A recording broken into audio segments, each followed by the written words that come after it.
Well, come on. What are you doing? Bella Bell? Yeah. I see you. Hi. Hi, you been out wandering?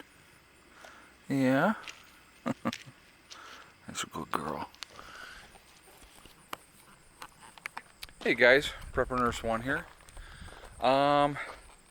We're going to talk about a fun subject today. A lot of people most of you are going to be able to relate to this. We're talking about credit card debt. We're going to talk about what happens when you stop paying, what kind of games the banks play to begin with, okay? And I'll tell you what I did, okay? And then I'll tell you what happens. So, credit card debt. What is the game of credit card debt? Well, the credit card debt game is they get you sucked in, get you up in your heavy debt, and now all of a sudden you're paying exorbitant interest rates to have these credit cards, and they get out of control, and you go, oh my God, I'm out of control with this. And by the time you realize that you're out of control with it, you got a pretty heavy debt load, okay? And then every month you're banging out, paying out all this interest. And you know, it's the game is to keep you down and not let you get ahead.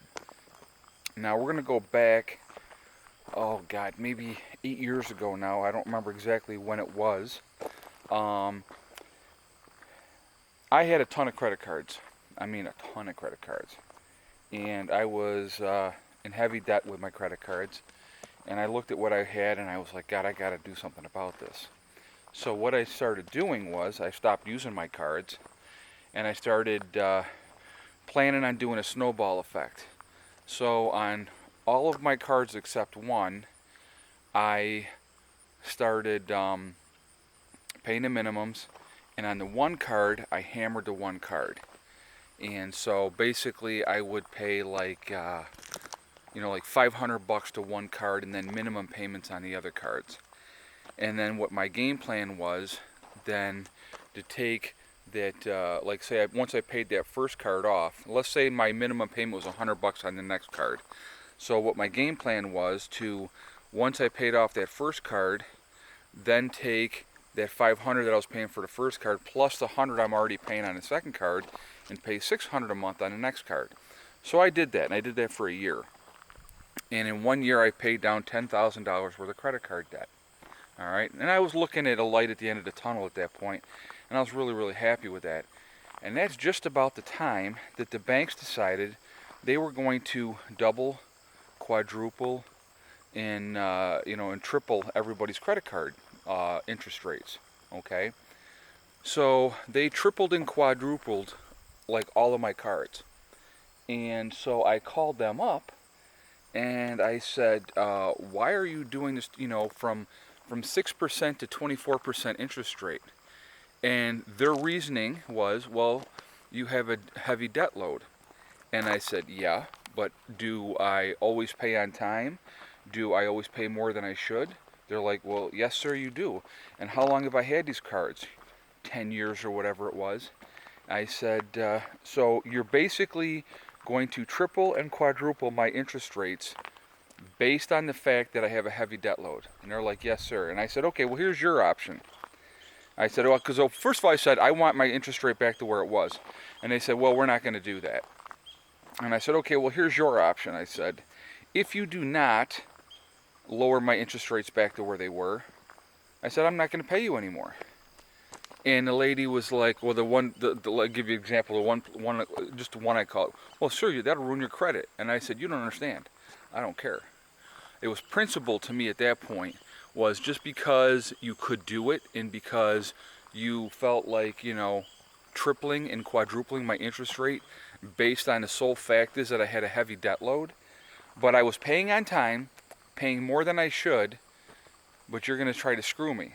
And I said, "No, you're not doing it. And when they said, "Well, you'll ruin your credit," I was like, "I don't care." Okay, the credit is always the threat. You're going to ruin your credit, you're going to ruin your credit. Okay, so anyway, so that's exactly what I did. I stopped paying on all my credit cards. Now, judge me however you want to on that. I really don't care. It was my decision. Everybody has to do it based on their own decision in life of how they want to do things. But Then what ends up happening is you get all the phone calls, of course, and it goes into debt collection. Now let's remember, do the banks lose? No, because what happens is they write all that debt off. Then they sell that debt to a debt collector, and let's say they sell it to the debt collector at 10 cents on the dollar. So now they've wrote off your debt, plus they've sold that debt, and let's say you owe 10,000 on the card, and they sold that card to a debt collector for $1,000. Well, that debt collector, he's going to call or contact you and say, hey, well, listen, if you pay 50% of what you owe, we'll call the debt good. But here's the catch with all that, okay? If you do that and you pay the debt collector that money, what happens is the balance of what you owe, if it's over $600, I believe, that gets reported as income, okay? So now whatever you didn't pay gets reported as income through that debt collector anyway.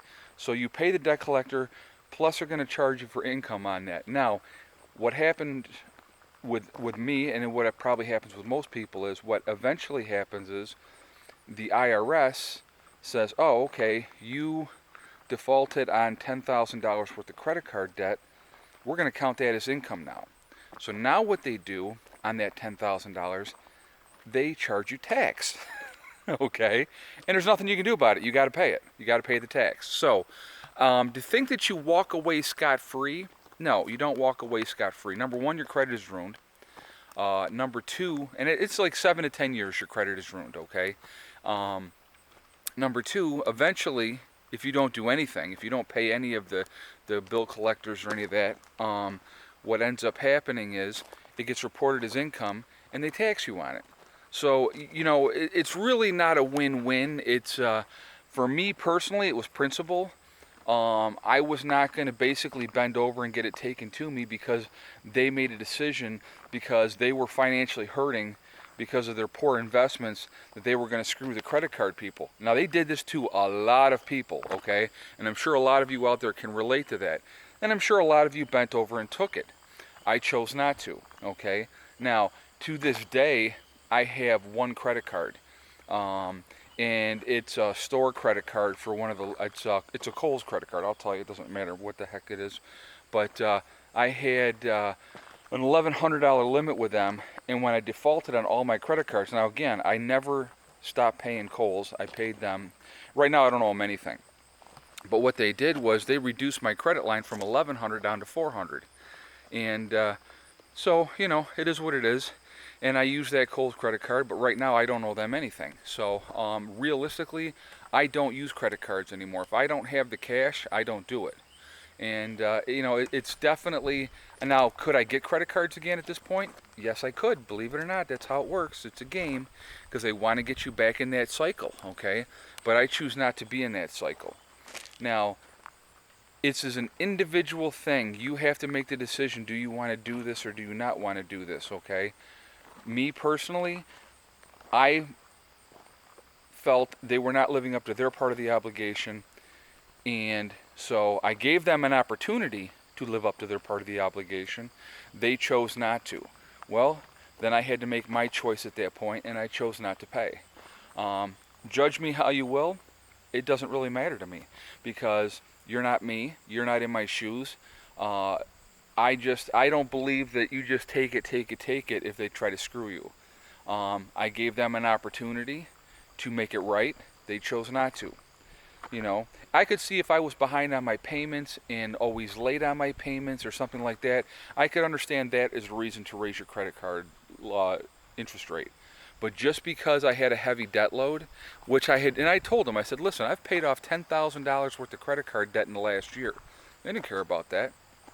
So that was my game plan, was to snowball it and pay it all off and get rid of it anyway, okay? Now here's another beauty of paying off your debt. If you have, let's say you have credit cards and your credit score is, whatever, it's a decent credit score. Now you pay that debt off, what happens next?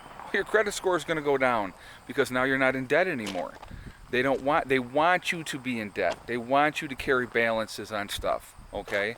So when you pay your debts off, your credit score is going to suffer anyway. It's just a vicious game. It's a game that's played, and it's manipulation by the system. Once again, you know, and again, who wins all the time, no matter what? The banks. The banks will always win. Now, I'm not saying that the banks are the big bad guy because we do it to ourselves. We let ourselves be manipulated. But it's like when you go from paying, 5 and 6% interest, and now all of a sudden they want you to pay 24% interest. That's ridiculous. Okay. Now, I just got a thing in the mail today. I had to laugh at it because it's like I just tossed it in the garbage. It was a credit card offer, and it was 23% interest. I ain't paying 23% interest. There's no way. If I can't pay for it with cash, then I'm just not going to get it. Okay. I am not going to put myself in that situation ever again. I have no desire to have it. Like I said, that's my opinion. That's how I decided to do things. Like I said, you all have your own choices of how you want to do it. But remember, at the end of the day, the bank is going to win no matter what. Because if you don't pay, first of all, they're going to write that debt off. Okay? So they write the whole thing off. They don't care. Okay? Second of all, they're going to sell that debt to a debt collector. The debt collector is going to harass the crap out of you. So, I mean, what I just did is I just changed all my numbers. Now they can't get a hold of me. Write me letters till you're blue in the face. I don't care. All these threatening letters. We're going to do this and we're going to do that. And we're suing you. And, they don't do squat. I mean, they put, at the time, they put liens on my house. But obviously I ended up, letting that get foreclosed on as well. So, yep, I'm a horrible, rotten person, and I walked away from my debt. But you know what? You get to a point where you get tired of the game. And did I put myself there? You better believe I did. And it was my own fault. But it is what it is. I learned my lesson, and I will never do it again. It's not like I decided to put myself in heavy-duty debt. Like somebody had said to me when I bought the building, now you're putting yourself right back in that situation by putting yourself in debt. Well, the building is a 3-year payment, okay? And in 3 years, I'll own the building outright. Now I'm down to 2 years left to go on that at this point now because we've had the building almost a year. I think next month, October, will be a year. So that is a short-term thing and with an end site. And if I don't pay, they'll come and take it away. So, I'm kind of motivated to pay that one, right? Since it's our home. But the thing is, it's like, it's choices we make, and if you look at a big picture and say, okay, do I want to be in debt for 3 years or do I want to be in debt for 30? Well, I'll tell you what, I'll take the 3 years every time.